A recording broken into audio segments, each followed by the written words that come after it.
Hey, what's up, Street Talk? It's Eric from the Eric Street Photography blog. So I just want to share with you just maybe a key to success. So the basic notion is this: share your perspective with others.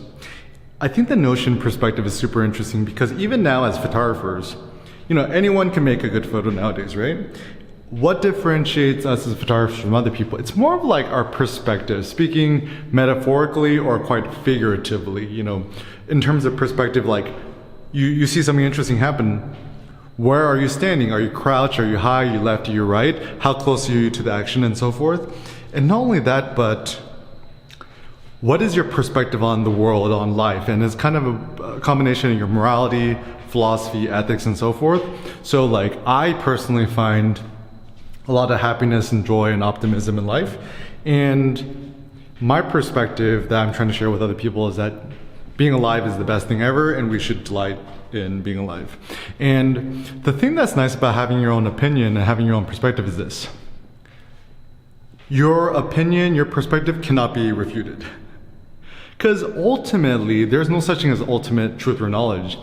And everything that we share is our own opinion, it's our own perspective.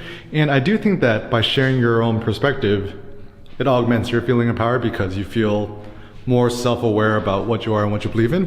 But also the nice thing is that it encourages other people to share their own perspective. And I do think this is how the human race continues to evolve and push itself forward, is that by having multiple voices, by having a variety, by having diversity, I think this is the only way human race can continue to thrive. So generally people in society talk a lot about like diversity, and I think diversity is insanely important, right? Is that like, we all know that purebred dogs generally tend to be weaker and sicker. The more diversity you have in the gene pool, the better, because the weaknesses are offset by the strengths and so forth. And also, I think in any society, a society that allows for more diverse thinking is better. And this is actually one reason, in some ways, I've been kind of appreciating living on the East Coast more so than living on the West Coast, is that, being on the West Coast, obviously, very liberal, quote, quote, open-minded, but kind of not really. Is that like, for example, if you are from Berkeley, right, California, whatever, you're not allowed to be a Donald Trump supporter, right? So if you really were part of a tolerant, open-minded society, I could live in Berkeley, eat my kale salad, and be wearing a Donald Trump hat. And then people say, oh, Donald Trump's so bad because he's so intolerant of other people. But once again, maybe in society we should sometimes tolerate intolerance in some sort of things. And I don't know, I don't really think that Donald Trump's a racist or anything like that. But this is kind of just like another silly political argument that I'm not really going to get into. But the basic notion is this: your perspective is not right or wrong. And I also feel that to argue with people is kind of a little bit pointless, because you're never going to change someone else's mind. However, you could introduce some ideas that tweaks the 10 degrees of their thinking. And even when it comes to, and this is one thing I observe about politics, logic, rationality, and clear arguments will not change people's minds.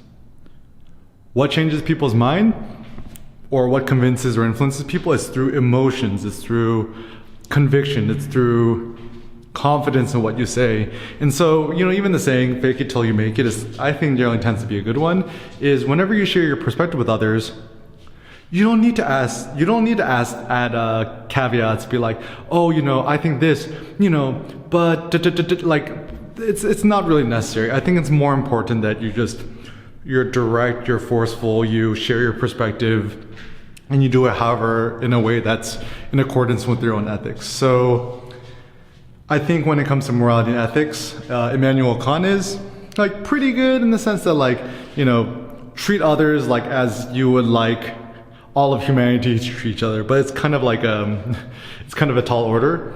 I just kind of like more the notion that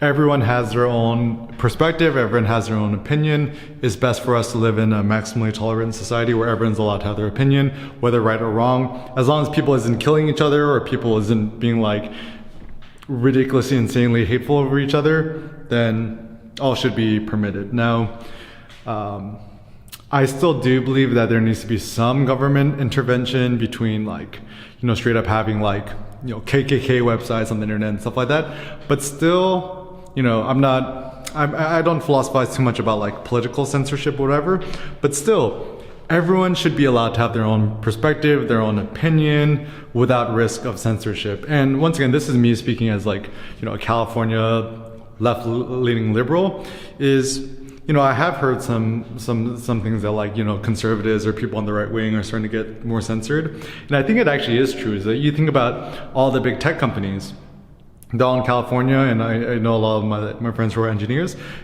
Essentially, I don't know anyone in Silicon Valley who's a Trump supporter. So obviously you're going to have a certain bias which discourages diversity of perspectives. And now, this is just kind of like more philosophical food for thought.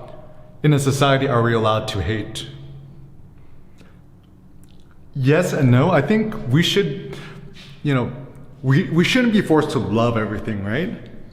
But this is where I think tolerance is interesting. Because like, I could hate when people, do X, Y, and Z.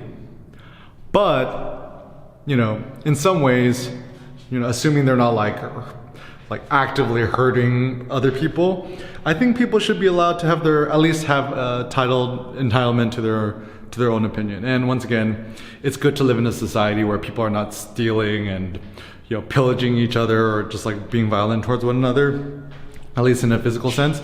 But still, we should allow for multiple voices and for everyone to share their own perspectives and opinions. And this is where it's really important that you have your own website that's open to everybody to share your own personal opinion without getting filtered. Like, even I realized one of the downsides of having a WordPress.com blog is that actually I remember when I was in Vietnam, sometimes I would use some sort of Wi-Fi hotspots, which actually blocked all WordPress.com blogs. Whereas my site, which is WordPress.org hosted, or it's self-hosted, Bluehost.com, 101.com. My website is actually currently hosted by 101.com, and I have the WordPress.org as the back end. My website wasn't censored. And even something for you to think about too is that, like, if you're watching this video, I assume you're from the States or the West somewhere, so much of the world actually has social media blocked, like, China, right? China doesn't have access to YouTube or Google or anything like that. Whereas I do think that they're allowed to see, my website, ericimphotography.com or ericimphotography.com/blog. So once again, realize that I think for collective human thriving, we should allow for a diversity of thoughts.